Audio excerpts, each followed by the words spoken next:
बिहार में लोकसभा चुनाव खत्म होने के बाद अब विधानसभा चुनाव की आहट जो है सुनाई देने लगी है। विधानसभा चुनाव से पहले इस बार सबसे अधिक किसी नेता की चर्चा हो रही है तो वो है जन सुराज के संयोजक प्रशांत किशोर।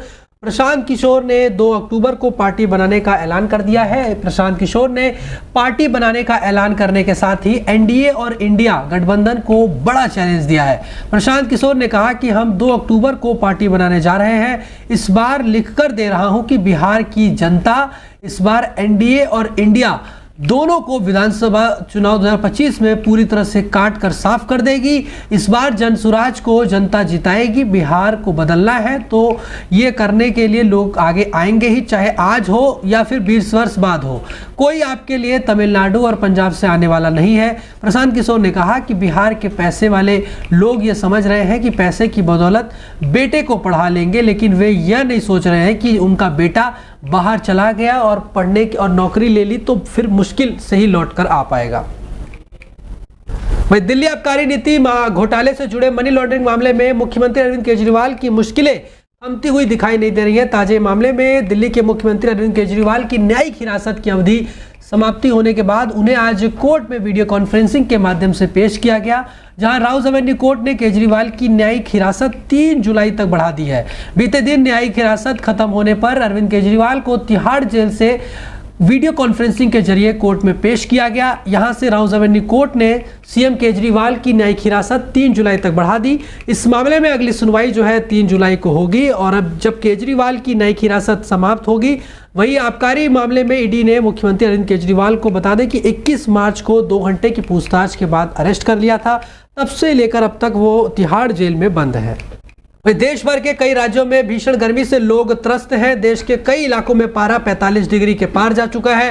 वहीं उत्तर और पश्चिमी भारत में लोग बेसब्री से मानसून का इंतजार कर रहे हैं। इसी बीच मौसम विज्ञान विभाग ने बीते दिन एक बुरी खबर सुनाई है। मौसम विभाग के अनुसार जून में भारत में सामान्य से कम मानसून बारिश होगी, क्योंकि देश के उत्तरी और उत्तर पश्चिमी हिस्से भीषण गर्मी की चपेट में है। आईएमडी ने मानसून पूर्वानुमान के अपडेट में कहा कि पूरे देश में जून में औसत बारिश सामान्य से कम यानी कि लंबी अवधि की औसत वर्षा के 92% से कम रहने की संभावना है। बता दें कि 12 जून तक मानसून ने केरल, कर्नाटक, गोवा, आंध्र प्रदेश और तेलंगाना जैसे राज्यों को कवर कर लिया था। इसके बाद मानसून कमजोर होता चला गया और 30 मई को केरल में दक्षिण पश्चिमी मानसून के दस्तक देने के बाद से भारत में 1 से 17 जून तक औसत से 20% कम ही बारिश हुई है। इससे कृषि क्षेत्र की चिंताएं बढ़ गई हैं। वहीं एशिया की तीसरी सबसे बड़ी अर्थव्यवस्था में आर्थिक विकास के लिए महत्वपूर्ण ग्रीष्मकालीन बारिश आमतौर पर 1 जून के आसपास दक्षिण में शुरू होती है और 8 जुलाई तक पूरे देश भर में फैल जाती है।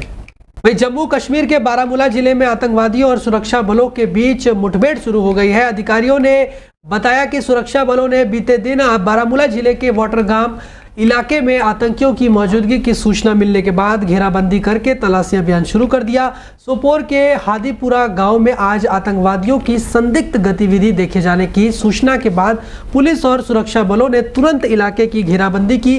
तलाशी अभियान शुरू किया गया और सोपोर पुलिस सेना की 32 और आरआर और सीआरपीएफ के जवानों ने बड़े पैमाने पर तलाशी अभियान चलाया और इलाके को खंगाला गया।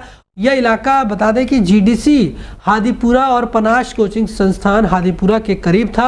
ऐसे में एहतियात के तौर पर इन्हें बंद रखा गया ताकि किसी भी तरह की हानि ना हो सके। वहीं घेरा सख्त होता देख आतंकियों ने सुरक्षा बलों पर गोलीबारी की। इसका सुरक्षा बलों ने भी मुंहतोड़ जवाब दिया। इस तरह मुठभेड़ शुरू हो गई और इस मुठभेड़ में 2 आतंकी मारे गए।